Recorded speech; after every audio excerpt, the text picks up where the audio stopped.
Good afternoon and thank you for joining us on today's video. Today we're going to be staining tabletops. Tools you'll need will be gel stain, paper towels, and a paintbrush. I like to use the Select a Size paper towels. I find that too wide is very easy to fold into quarters and use for wiping up the stain. Typically I use about 5 total paper towels for a project.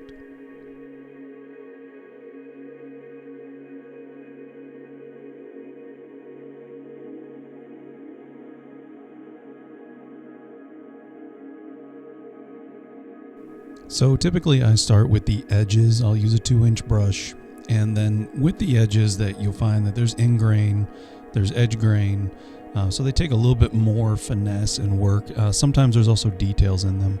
So what I do is I'll start with the edges first, and then go ahead and blend them in. That way when you do the top, you don't have to worry about overlapping fresh wet stain from the edge onto the top, making a line.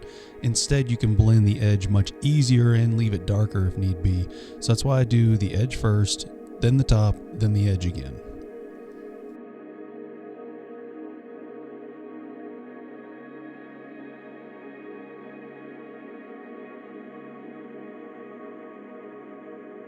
So the way that I like to apply stain is by a brush, cheap brush, and I'll do it against the grain. What this does is it allows for the stain to have a chance to cross-section into the grain, into the pores, especially woods like walnut, oak, anything that's porous and wide open. Then I'll go ahead and I will actually kind of do a buff wipe with the paper towel. I'll do circles, and what this does is help blend all of the stain on top. Some's heavier than others, so therefore it kind of blends it all together. Also, it kind of pushes any stain that I may have missed into the pores. So I'll do that with the first rag, and then on the third rag, now at this point, I will go ahead and kind of blend the stain on top. The reason I like gel stains is because it blends easier than a penetrating stain. A penetrating stain basically soaks in very quickly, and the color you get is the color you get. With a gel stain, it penetrates, but it also lays on top, so it gives you more ability to kind of do a really light pass, leaving it darker.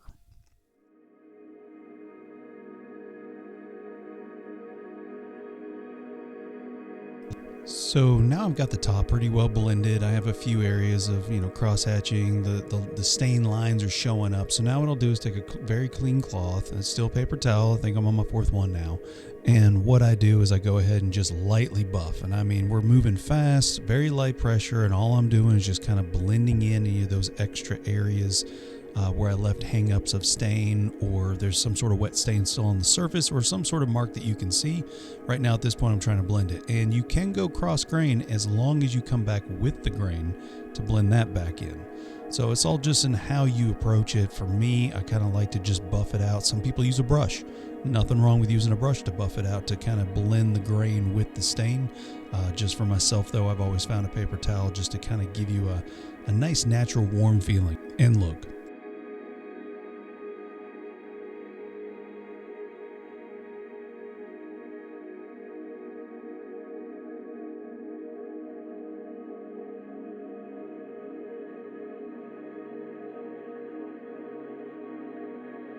So what we're looking at here is a bench to go with the tabletop, and you'll notice that I start the entire surface, both the edges and the surface, due to the fact that these have a round over.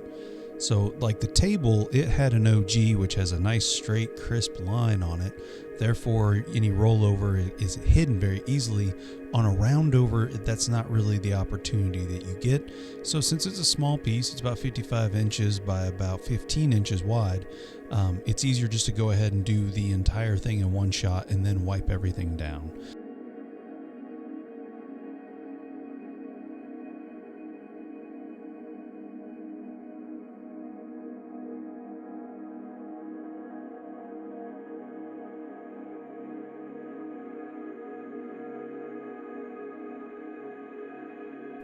Alright, so when I'm going to finally wipe the stain, what I like to do is take that, select the sheet, fold it in half again into quarters. This actually gives you 4 surfaces that you can use of clean paper towel.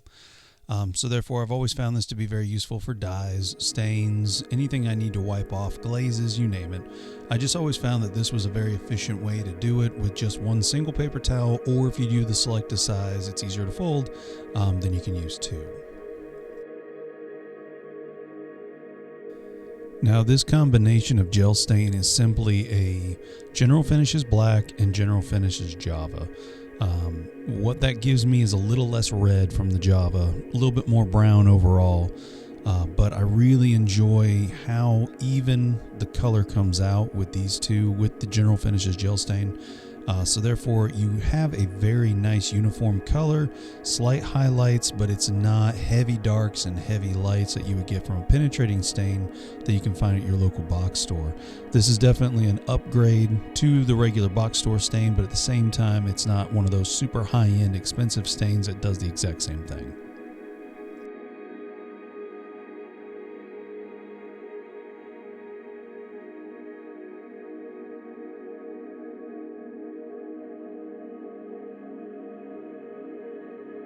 So the tabletop here is a pretty standard pine veneer tabletop. These were really popular in the late 80s, early 90s.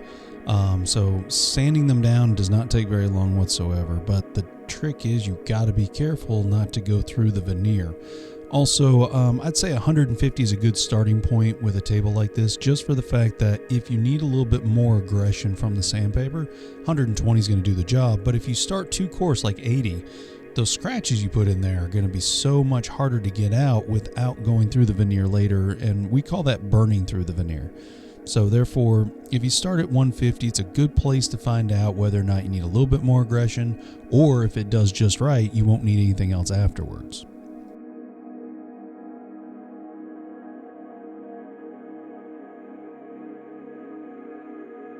If your tabletop has some sort of rabbit or some sort of indentation to where you for detail, I'll go ahead and stain that first just to make sure that's done and out of the way. And what you'll notice too is that I'm not putting stain everywhere with the brush. Instead, I'm going to utilize the circle patterns from the buffing process to actually blend the stain into areas that I missed with the brush. I think a lot of people over apply stain. They put too much stain on, wasting material. If you put stain on with a rag, I'm going to tell you right now that manufacturers love you because you are wasting more stain in that rag than you ever would with a brush and a paper towel.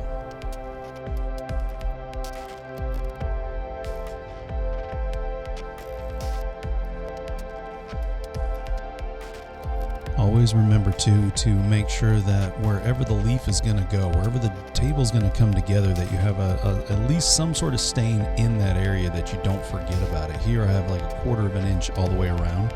That way when the table comes together, no one will ever see it, that there's a lighter line there.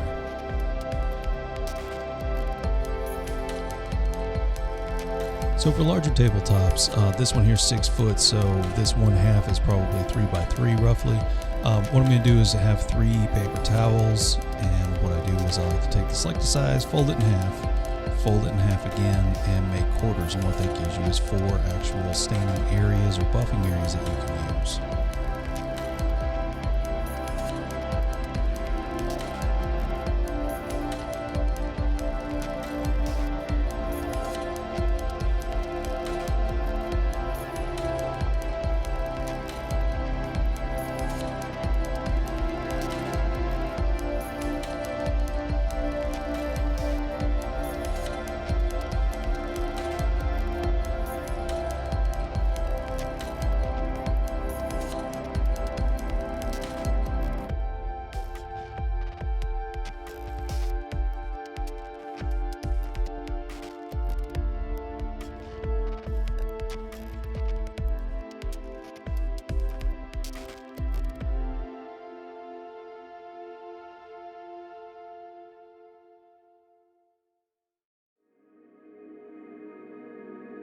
Now this color in particular, same exact color, it's the same formula as far as the black and the Java.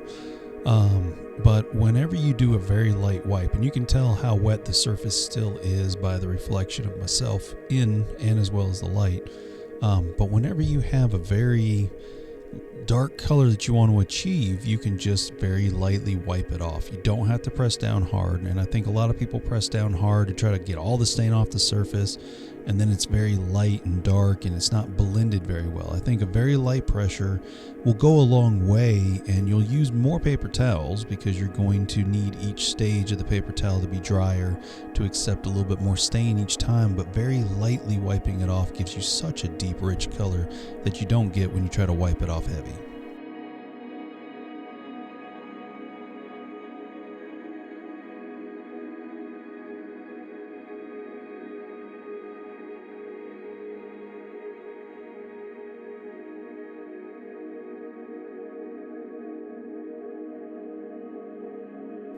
And whenever you're doing the final process of just making sure that everything's nice and even, walk around the table. The light will show you different things that you may have missed from your first point of view. And in this case here, I have a few streaks that I noticed that I just want to blend in. But it helps to walk around the table to make sure that you've got everything where you want it.